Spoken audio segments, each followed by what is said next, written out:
On the 10th of November 1979, a freight train made up of numerous tankers containing hazardous materials derailed in Mississauga, Canada. A massive explosion was followed by a toxic gas leak, which threatened to spread towards nearby residential areas. The derailment would ultimately impact around 220,000 people from the local area, but in a miraculous turn of events would result in precisely 0 deaths. Mississauga is a city on the shores of Lake Ontario, adjacent to the state capital of Toronto. In the 1970s, it was home to around 250,000 people. It grew out of a number of townships and villages in the area, and its closeness to Toronto allowed it to flourish economically. It is a city with a thriving business sector, a diverse population, a strong community, and plenty of civic culture. On the evening of the 10th of November, a Canada Pacific freight train entered Mississauga, running eastbound from Windsor.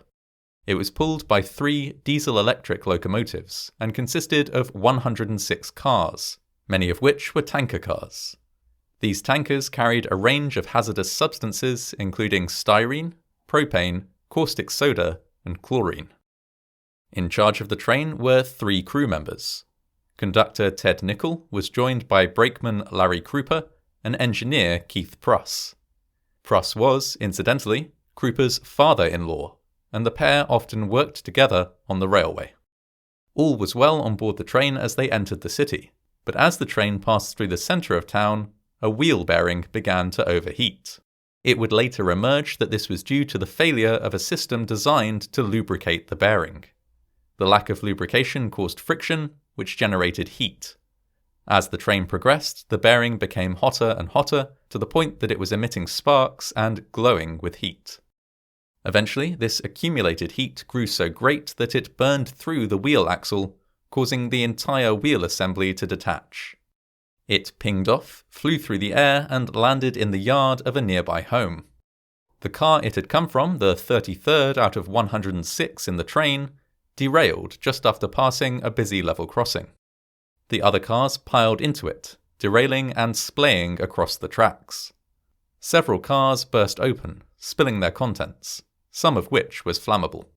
The accident caused an automatic braking system to bring the locomotives to an abrupt halt. Brakeman Larry Krupa and engineer Keith Pruss looked back along the line and watched as a massive fireball rose from their train, climbing to the height of a 40-story building. The men were aware that they were hauling dangerous cargo. They conferred and made a plan to move the undamaged cars away from the wreck to prevent the fire from spreading to them.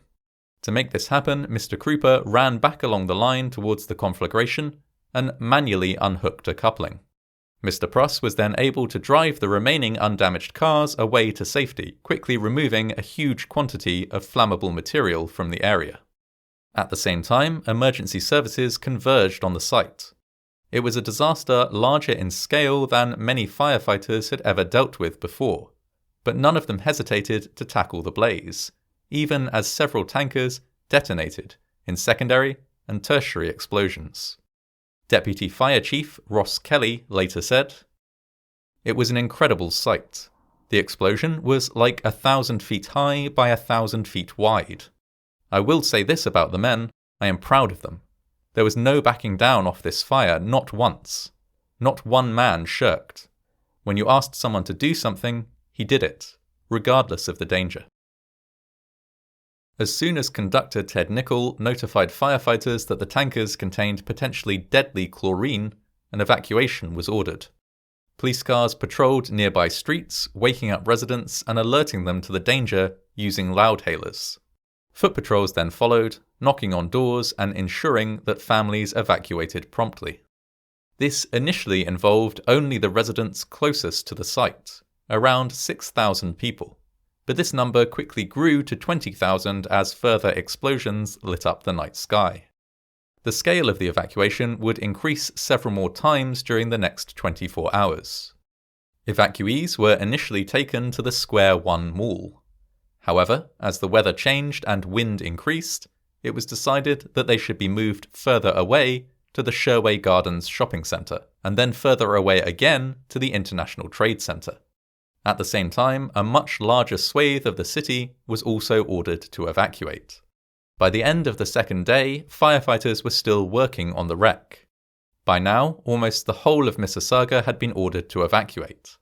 The mayor, Hazel McCallion, told media that the city was closed until further notice, and advised residents that nobody aside from emergency workers should be found in the danger zone. By this time, just under 250,000 people had been evacuated, in an operation that was, at the time, the largest evacuation on American soil in peacetime. This was no small feat, and required a great deal of careful management to avoid casualties. Evacuees had been forced to flee, in some cases, without vital medication. So pharmacies were opened, and their stores used to fill emergency prescriptions. People were fed, and provided with drinking water, clothes, and blankets to keep them warm at night. The Red Cross was brought in to assist with the evacuation of nursing homes and hospitals, and many local residents in safe neighbouring areas allowed evacuees to stay in their homes to ease pressure on the emergency spaces available. Local historian Matthew Wilkinson was a child at the time and managed to sleep through most of the evacuation.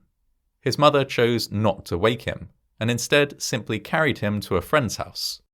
Mr. Wilkinson later described his confusion at going to bed in his home in Mississauga and waking up at a friend's house in Oakville. Other residents described feeling as though war had started, a plane had crashed, or that their city had been subject to a nuclear attack, so massive was the explosion.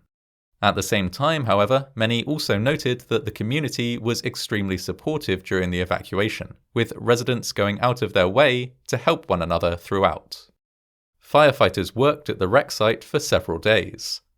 At one point, 8 firefighters were exposed to chlorine gas and were taken to hospital, but with treatment, all of them recovered. By the third day, the flames had been extinguished, but the presence of chlorine still posed a significant danger. Over the next 3 days, as a few residents were allowed to return home, emergency workers successfully drained away the remaining chlorine and made safe the other materials on site. At last, after almost a week of intense effort, evacuated residents were allowed to return home. Throughout the entire process, the only injuries sustained by the civilian population had been relatively minor. The mayor of Mississauga sustained one of these minor injuries. While surveying the wreckage, she twisted her ankle and had to be helped into her next press conference. Despite her injury, she carried on working for 3 days without sleep, reassuring the population, responding to the media, and organising the return of evacuees. Following the disaster, she served out the rest of her term as mayor, and was then re-elected continuously until she retired when she was in her 90s. Throughout her career, she did not campaign and refused political donations, instead asking that her supporters donate to charity instead. Larry Krupa, the brakeman who had voluntarily run back towards the wreck site to uncouple the undamaged cars, was recommended for the Order of Canada Award for his bravery during the disaster. He was also inducted into the North America Railway Hall of Fame.